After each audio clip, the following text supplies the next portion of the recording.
Hey there. So here we are once again to talk about weird people I've dated. I think this is take number 7 because I keep laughing hysterically or just spacing out and forgetting to actually speak out loud because it's quarantine time and that's what's happening to me now.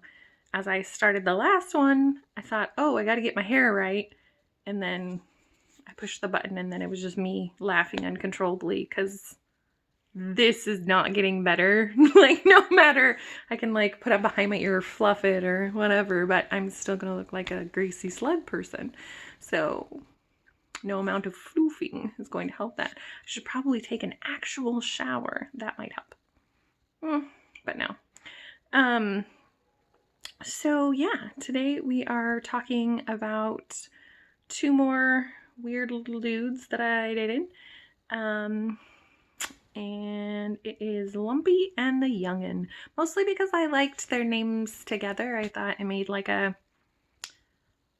maybe they ride together in the Wild Wild West, like robbing banks and or helping old ladies. Because there's people that did that, I think, just, wandered around helping little old ladies. Not like the Boy Scouts. No. Just other people. So yeah. Other thing they have in common, aside from weird nicknames that I gave them that they don't know about, they were the same age when I dated them. So I dated Lumpy when he was 27. At the time I was 23, 22, somewhere in there. It was kind of a not great period of my life where I drank a whole lot. My son was not around for any of this drinking, which is why I was doing it so much, actually, nor was I drinking like at work or anything. Former boss, Liz. I was never drunk at work. I was probably the only one, but I'm just kidding. So I drank a whole lot, which I really only bring up because I was drunk for this entire relationship, which lasted 3 days. I was drunk for at least 2.5 of them anyway. And he like made it official, was like, you'll be my girlfriend. I'm like, yes, guy I met yesterday at a bar. I sure will. And then he was like, okay, cool. We are together. All right. I don't care. And I went about my ways and he called me all the time. This was in like the early 2000s. So calling people was still totally acceptable. Ish. And he called me all the time to just tell me things. Like, I did very little talking, which was strange for me. I'm pretty much this all the time. So he did all of the talking, and it would just be like weird monologues about things that he thought of and his brilliance. He told me he had a razor sharp wit. He used that exact phrase to describe himself. I didn't ask. I wasn't like, hey, please list your personality traits. Or, hey, how sharp would you say your wit is? Is it like butter knife sharp? Or is there something else you could use to describe it? I'm going to just pop out of this story for just a moment to tell you that this is in no way important, but I switched glasses right before starting this video, specifically to hide my eyebrows better. Because I haven't done anything with them in like 3 weeks and they're out of fucking control.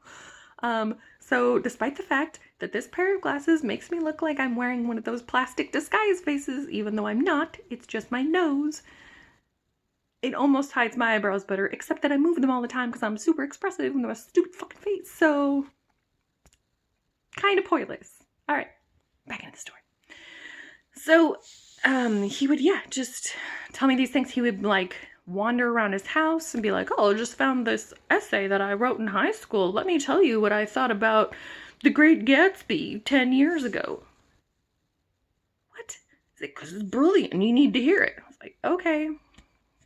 So I put up with that for, like 48 hours. And then before one of the many phone calls, because he would call me like 3 or 4 times a day. It was literally 3 days, but it seemed like so much longer. He also felt the need to inform me that He himself felt he was pretty well endowed. However, his brother and his father, even more so. Why would I need this information? I definitely did not ask that, but didn't ask about wit. I didn't ask about his dick. Also, thank God this was before like dick pics were a thing, because I feel like I would have got some weird like family photo version. Like he was weirdly proud of this information, a little sad for himself, but overall, like, I come from good stock. So I feel like there would have been some like 80s background, and then it's like him and his brother and his dad, and maybe like a grandpa dick like superimposed in the background, like looking over them, watch. What the fuck, man? Why would I need to know that? Also, I thought about that way too much. That was a lot of weirdness. Anyway, that had to end for that and other reasons. So the best part really was that I called him to tell him, you know, I didn't think this was going to work out, and I was ending things, or whatever my dumbass little 23-year-old mouth said then. And he told me he felt bad for me. Yeah, he felt really bad for me because he was a great guy. He was an excellent partner. I don't think he used those words. I think that he used the word lover, which I hate. I hate that word. Hate it. I don't know why. I just do. And yeah, he was brilliant and he was amazing. And I was going to be missing out. And I was making a really bad decision. So I'm really here to tell you that I've been missing out. I've been trying to like fill this void in my life of not having somebody read me high school essays and give me a comparative graph about the genitalia sizes of their entire fucking family. Somehow, I soldier on, manage to get out of bed every day. Somehow. So yeah, that was Lumpy. Yeah, he was strange. Also, later, like a couple years later, I was still in contact with him, barely. Like, I think we were still MySpace friends or something. And I met somebody who knew him, like who went to college with him or something at Lane. And was like, oh, hey, I think you know this person. Because I think this person was like in their class and like their lab partner or something. And I was like, hey, my friend like says they know you. And he was like, a lot of people know me. Oh, I think you talk to them every day, but okay, that's fine too.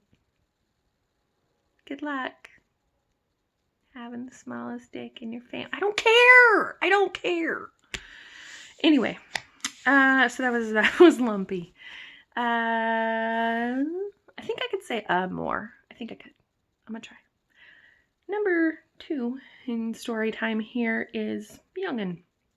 He was also 27 when I dated him, but at that time, I think I was 33. And I haven't dated a whole lot of guys that are younger than me. It is much like the short guy thing, which I feel like I need to clear up because I don't feel like I explained it properly, and I'm definitely not going to now because I don't talk to actual people anymore, and so my sentences don't make sense, in case you haven't been here for the rest of this video. But I don't just automatically count people out if they are shorter than me or younger than me. It's just something that kind of makes me go, oh, okay. And if they're still a great person, then fine. That's fine. It's just not something I get excited. There was a point in my life where I did definitely, like, if a person was shorter than me, be like, nope. And it's not such a big deal anymore. It's not something I really care about, but it's something that I notice, I guess, just because I'm a somewhat tall person and I feel like people are going to notice that anyway. And then I feel it makes me self-conscious about my height, I guess. And in my experience, That's something that also makes a shorter guy who isn't super secure self-conscious about their height and act out in somewhat obnoxious ways.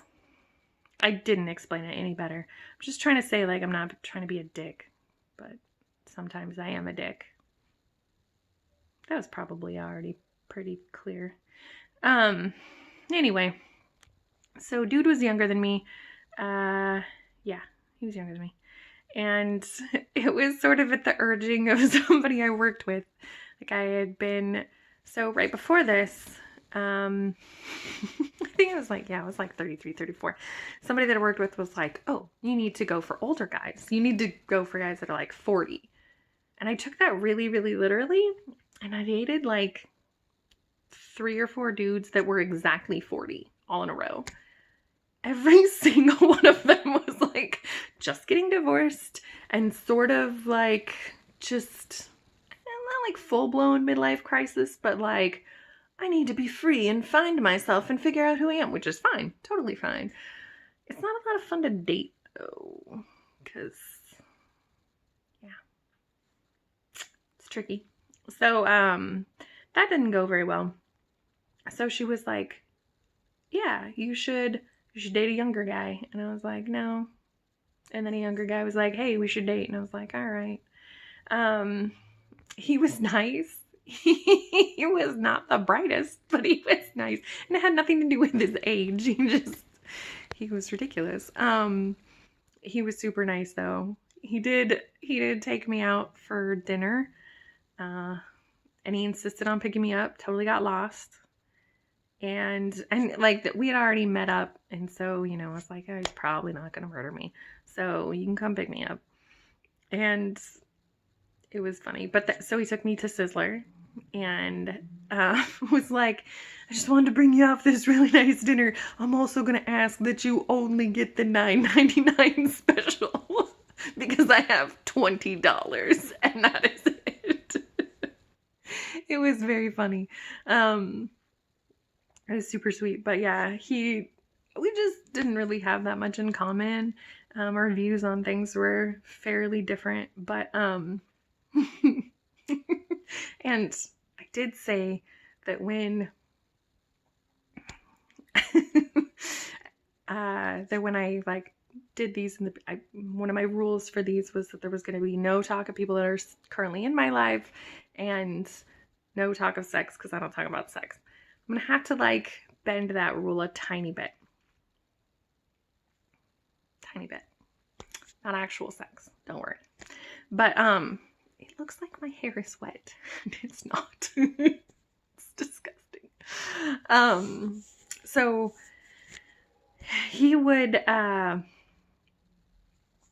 constantly like reassure me that he wanted like a real relationship. He wanted a real thing. He wasn't just some young dude like out cruising for cougars or something. Yes, he said that. I didn't bring that up. Thank you for calling me a cougar. I'm not that fucking much older than you.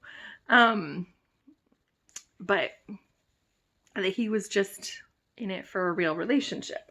And so we dated for a few weeks. I don't know. And we never had sex, but we were fooling around once. And afterwards, it's embarrassing. He was like, so, you like the wiener? Like, I cannot, sir. We are done here. I need you to never say that to anybody ever again. Like, you can't. Like, he was being serious. You can't ask that as a serious question. It's not how it works. So shortly after that, I was like, I just don't think we have enough in common. I just don't see this working out. And he was like, oh, man, that really sucks. And I was like, yeah. All right. And he was like, do you want to be friends with benefits? No, I don't. I was going to make a snide remark, but I've come too close to breaking my rule already. So, yeah, that's it. So really, I feel like this probably could be some title with something with wings in it, but Fountains of no, too soon. Terrible person. Yeah, so this is that.